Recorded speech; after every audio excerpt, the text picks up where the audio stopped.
I got there earlier than anyone expected, let myself in with the key my son had given me years ago, and for a moment, I just stood in that quiet house, thinking I was doing something good. 72 years old, moving a little slower than I used to, still trying to be useful. I could hear voices from the kitchen, my daughter-in-law and someone else, and I was about to call out, let them know I was there, but then I heard her laugh, low and sharp, and say, he doesn't even know what AT, and something in me told me to stay exactly where I was. I stayed by the hallway wall, one hand still on my coat button, listening like a man who already knew he wasn't going to like what came next. Their voices carried easy through the house. It wasn't anger. That's what struck me. It was casual, comfortable. Amanda spoke first. I'm telling you, Jason, we have to handle it before he starts asking questions. A man answered, her brother, I figured. I'd met him twice. Loud, always smiling too wide. He won't. Guys his age don't even track this stuff. They both laughed. I felt something tighten in my chest, slow and steady, like a screw turning. I've lived in Tulsa most of my life. Raised my boy there. Worked 37 years at the same machine shop, came home every night, paid every bill. I wasn't a complicated man. But I wasn't stupid either. Amanda again, quieter now. We just keep it simple. Tell him it's paperwork. He signs, we move forward. He won't even realize what he's giving up. Giving up what? I leaned just a little closer, careful not to let the floor creak. Jason said, and the birthday dinner? You sure tonight's the right time? She didn't hesitate. It's perfect. He'll be relaxed. Grateful. That's when people say yes. Grateful. That word stayed with me. I looked down at the cake box in my hands. Chocolate. His favorite since he was 10. I used to make it from scratch when money was tight. Tonight I bought it from a bakery on 3rd Street, figured it was easier on my hands. For a second, I thought about walking in anyway. Pretending I hadn't heard a thing. Playing my part. But then Amanda said something else, softer, almost like a whisper. And if he hesitates, we remind him he owes us. After everything we've done. That one landed. Owes us. I raised that boy on my own after his mother passed. Nights I didn't sleep, jobs I took just to keep the lights on, and now I owed him. I stepped back from the wall, real quiet. My heart wasn't racing. It was worse than that. It was steady. Too steady. I should have left right then. Walked out, drove home, forgotten the whole thing. But instead, I moved closer to the kitchen door. Because I needed to hear the rest. And that's when my son spoke. Low. Careful. Different than I remembered. Just make sure he signs it tonight, no matter what. I don't remember deciding to step into that kitchen. One moment I was standing in the hallway, holding my breath like a stranger in my own son's house, and the next, I was there in the doorway, the cake box still in my hands. They both turned. Amanda's smile came first. Fast. Practiced. Oh. You're early. Jason straightened up like he'd been caught with something he shouldn't have. My son, Mark, came around the counter, wiping his hands on a towel like nothing at all had just been said. Dad, he said, like this was any other visit. You made good time. I held up the cake slightly. Traffic was light. Nobody mentioned what I'd heard. Not a word. And I didn't either. Not yet. That's the thing about getting older, you learn when to speak, and more importantly, when to stay quiet. Amanda stepped forward and took the cake from me. You didn't have to do that, she said sweetly.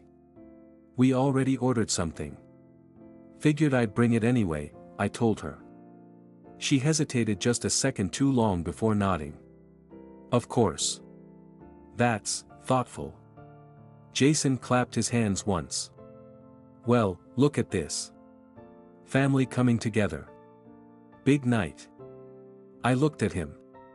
What's big about it? He grinned. Just celebrating, right? But his eyes flicked to Mark. And Mark didn't meet mine. We moved into the dining room. Everything was already set. Two set.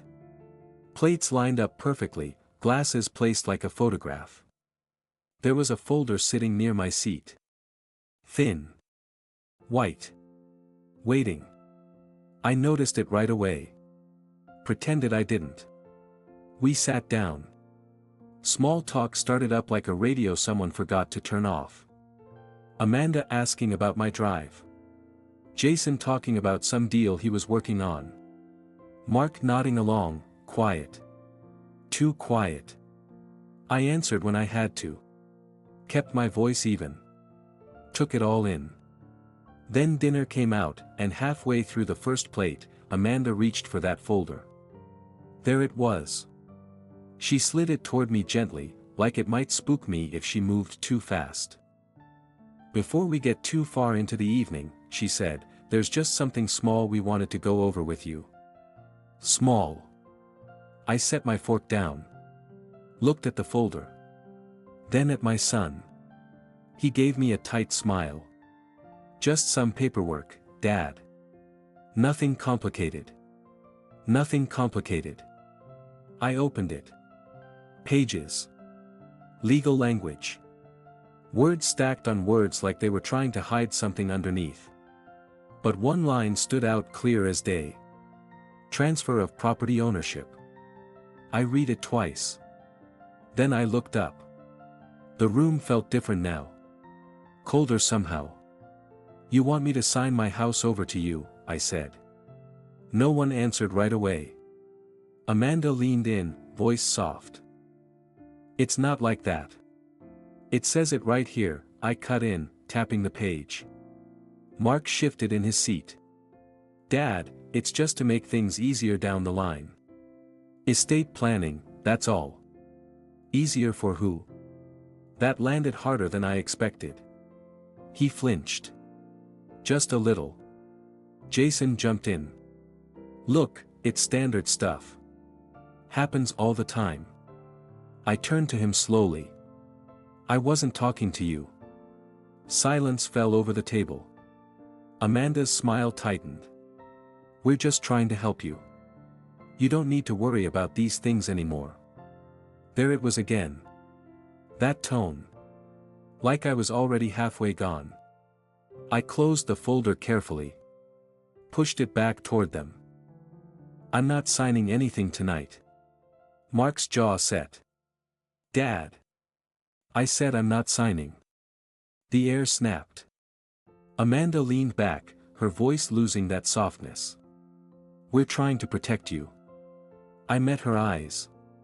From what? She didn't answer. But Jason did. With all due respect, he said, you don't even fully understand what this is about. And just like that, everything I'd overheard came rushing back. I felt something in me settle. Real quiet. I looked at my son, really looked at him. And that's when I asked the question I hadn't planned to ask. Tell me something, Mark, when exactly did you decide I wasn't worth being honest with? Mark didn't answer me right away.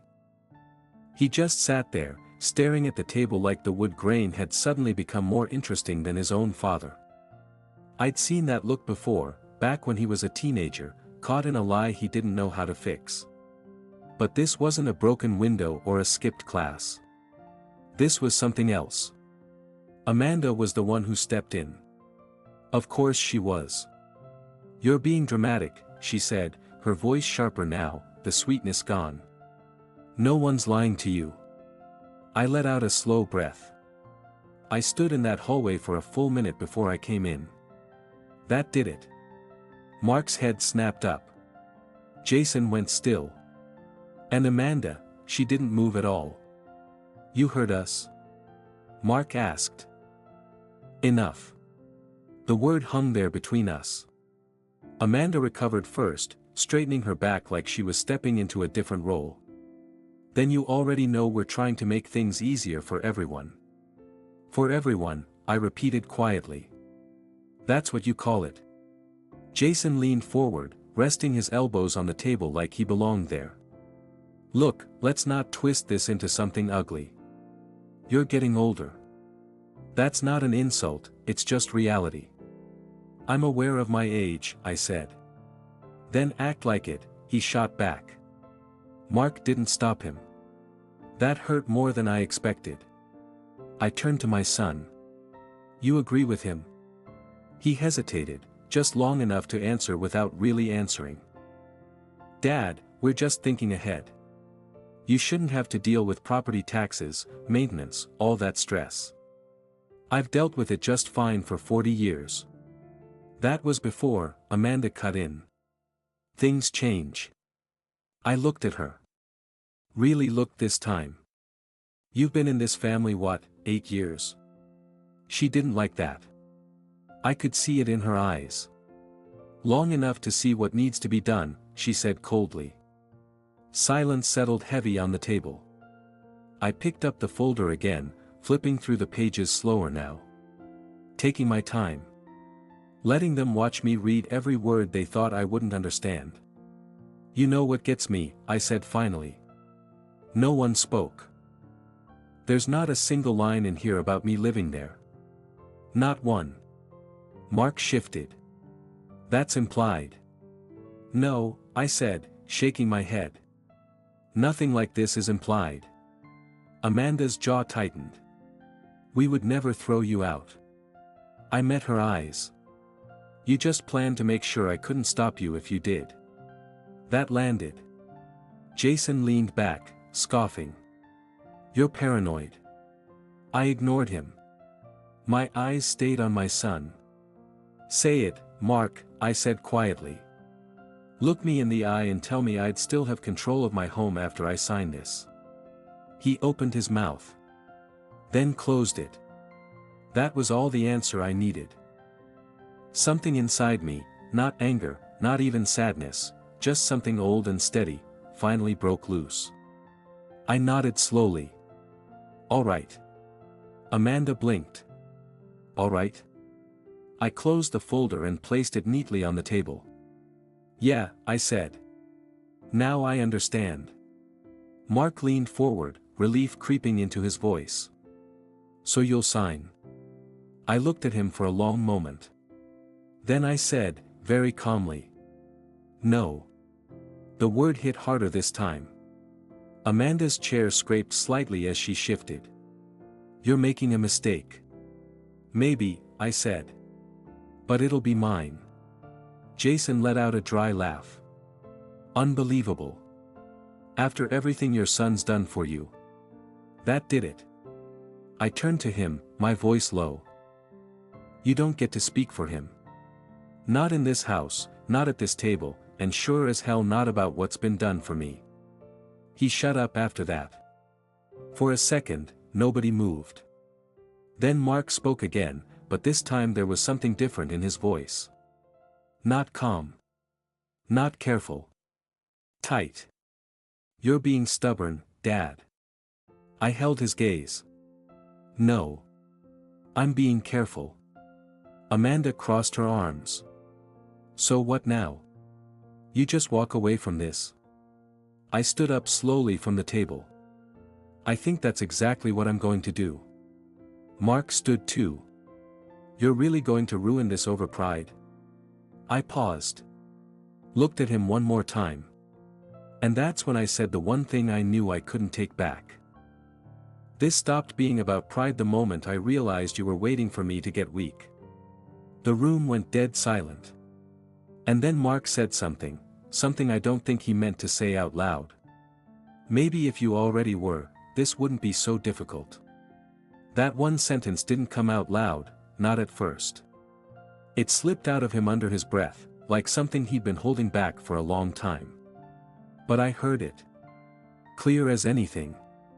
And for a moment, nobody moved. Not Amanda, not Jason, not even me. I just stood there, looking at my son, really seeing him in a way I hadn't before. Not the boy I raised. Not the man I was proud of. Just, who he was right then. You think I'm weak? I asked. My voice wasn't angry. That seemed to surprise him more than anything. Mark hesitated. That's not what I said. It's exactly what you said. Amanda stepped in again, quicker this time. He didn't mean it like that. You're twisting. No, I said, raising a hand just enough to stop her. I want to hear him. I kept my eyes on Mark. Go on, I said. Say it properly. He swallowed. His jaw worked like he was deciding something. Then he exhaled. I think, he started, then stopped. Tried again. I think you're not as capable as you used to be. There it was. Clean. Polished. Easier to swallow than the truth. But not different. I nodded slowly. And because of that, you figured you'd take control before I noticed. That's not fair, he said, his voice tightening again. We're trying to prevent problems. What problems? I asked. I pay my bills. I drive myself. I cook my own meals. What exactly am I failing at, Mark? He didn't answer. Amanda did. You're alone, she said flatly. That one hit somewhere deeper than the rest. Not because it was cruel, but because it was simple. And simple things tend to be true. I let that sit for a second. Then I nodded once. I said. Been that way since your mother passed. No one spoke. You know what I didn't do? I went on. I didn't hand over my life because it got quiet. Jason shifted in his chair, uncomfortable now. Look, man, nobody's saying that. I told you already, I said without even looking at him. You stay out of this. He didn't argue again. I turned back to Mark. You remember Tulsa? That old house on Maple Street? I asked. He frowned slightly, caught off guard. Of course I do. You broke your arm in the backyard. Fell off that cheap wooden ladder I told you not to climb. He gave a small, confused nod. I carried you to the car myself. Drove you to the hospital with one hand on the wheel because you wouldn't stop crying unless I held your arm still. His expression softened, just a little. I didn't hand you off to someone else because it was hard, I said quietly. I stayed in it. That's what you do when something matters. Silence again. Then Amanda sighed, impatient now. This isn't about the past. This is about what makes sense moving forward. I looked at her. No, I said. This is about trust. I tapped the folder lightly. And you broke it before I even sat down at this table. Mark ran a hand over his face, frustration finally spilling through.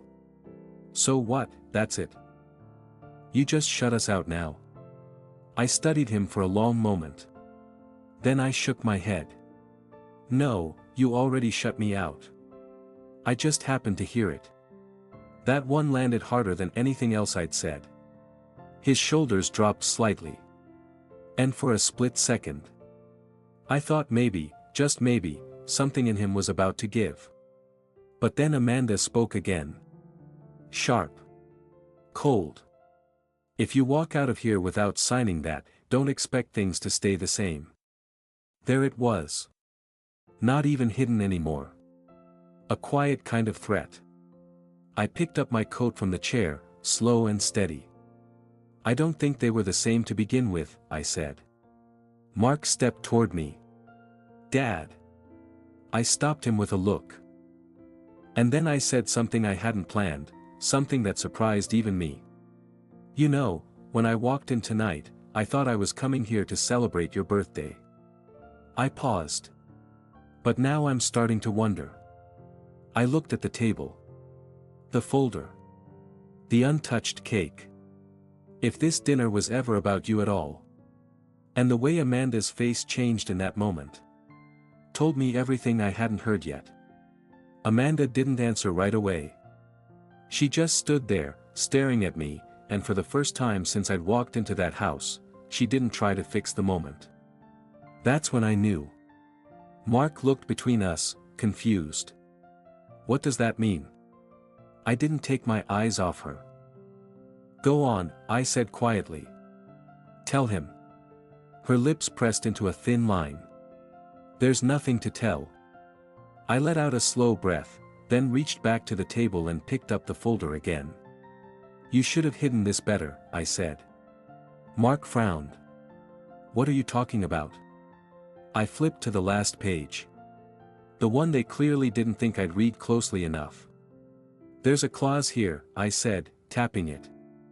About immediate transfer upon incapacity certification. He blinked. That's standard. It also names the certifying party. I turned the page toward him. Jason. The room went still. Mark looked at his brother-in-law. What? Jason raised his hand slightly. It's just procedural. You're not a doctor, Mark said, his voice tightening. I don't have to be, Jason replied. It's a private evaluation setup. Perfectly legal. I watched my son's face as it started to shift, confusion turning into something slower, heavier. You were going to decide when I'm incapable, I said. Amanda stepped forward. That's not how it works. That's exactly how it works, I cut in. I looked back at Mark. They didn't just want the house, I said quietly. They wanted the right to take it whenever they decided I wasn't in the way anymore. His face went pale. You knew about this? He asked Amanda. She hesitated. Just for a second. But it was enough. Answer him, I said. She straightened, defensive now. Yes. And it makes sense. We needed a safeguard. A safeguard against me? I asked. Against uncertainty, she snapped. Against things going wrong. Against you making decisions that could hurt all of us. All of us, I repeated. Mark stepped back slightly, like the ground had shifted under him. You didn't tell me about that part. Amanda turned to him, her voice softening again. Because you would have overreacted. Just like now. I am reacting, he said, louder than before. Because this isn't what you said it was. Jason let out a breath. Look, you're blowing this out of proportion. It's just smart planning. Mark shook his head slowly. No, this is something else. For the first time that night, he looked unsure. Really unsure. And that's when I said it. The thing I'd been holding onto since the hallway. I heard you, Mark. He froze. In the kitchen, I continued. Before I came in. Amanda closed her eyes for a second. You said, make sure he signs it tonight, no matter what. Silence. Heavy. Final. Mark didn't deny it. Didn't even try. Instead, he looked down, and when he spoke, his voice was quieter than I'd ever heard it. I didn't think you'd understand it any other way. That one didn't hurt like the rest. It did something worse. It made everything clear. I nodded slowly.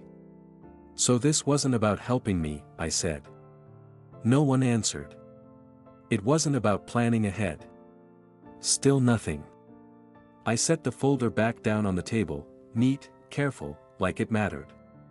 Then I picked up my coat. You built this whole night around getting my signature, I said. Amanda didn't argue. Jason didn't speak. And Mark, he just stood there. I walked toward the door, each step steady. Then I stopped. Not because I changed my mind. Because there was one more thing they didn't know. I turned back, looked at my son one last time. There's something you should have asked me before tonight, I said. He frowned slightly. What? I held his gaze. Who actually owns that house? Mark stared at me like he hadn't heard me right. "What do you mean?" he asked. I didn't answer immediately. I just reached into my coat pocket and pulled out a small envelope. Worn at the edges. Carried longer than it needed to be. I set it on the table. "You should read that," I said. He didn't move at first. Amanda did. Of course she did. She stepped forward, hand already reaching, but I slid it just out of her reach without looking at her. "Not you," I said. Mark picked it up slowly. His hands weren't steady anymore. He opened it, unfolded the papers inside, and started reading. The room went quiet again. But this time it wasn't tense. It was hollow. Jason leaned forward. "What is it?" Mark didn't answer. His eyes moved across the page, then back again, like he was trying to make the words change. "They're notarized," I said calmly. "Filed 6 years ago." Amanda's voice came out tight. "Filed where?" I finally looked at her. "Not here," I said. Mark swallowed. "This says," he stopped. "Tried again. This says the property was transferred." He looked up at me, something breaking through now. "To a trust." I nodded once. "Yeah." Jason frowned. "So what?" "That doesn't. It's not his anymore," Mark said quietly. That shut Jason up. Amanda stepped closer now, her control slipping for the first time. "Who's the trustee?" I didn't answer. Mark looked back down at the page. And then his face changed. Not confusion. Not anger. Something worse. "Nora," he said. The name just sat there. "Your granddaughter." My granddaughter. The only one in that whole family who still called me just to talk. I watched it land on all of them, one by one. Amanda took a step back. "That's not possible." "It is," I said. Jason shook his head. "You're telling me you gave your house to a kid?" "I made sure it went to someone who never treated me like a transaction." Mark's voice came out low. "You did this, without telling me?" I held his eyes. "You stopped asking about my life a long time ago. That one stayed between us." Heavy. Final. Amanda tried again, but there was a crack in her voice now. "This doesn't change anything. There are ways to challenge this. If there's undue influence." "There isn't," I said. She looked at Mark. "We can fight this." But Mark didn't answer her. He was still staring at the paper. Still stuck on that one name. Nora. I picked up my coat again. This time, no one tried to stop me. No one raised their voice. No one followed. I walked to the door, opened it, and felt the night air hit my face. Cool. Quiet. Honest. Behind me, I heard Mark finally speak. Soft. Not to me. To himself. She knew, didn't she? I didn't turn around. I just stepped out, pulled the door closed behind me. And left him standing there with the truth he never thought to ask about.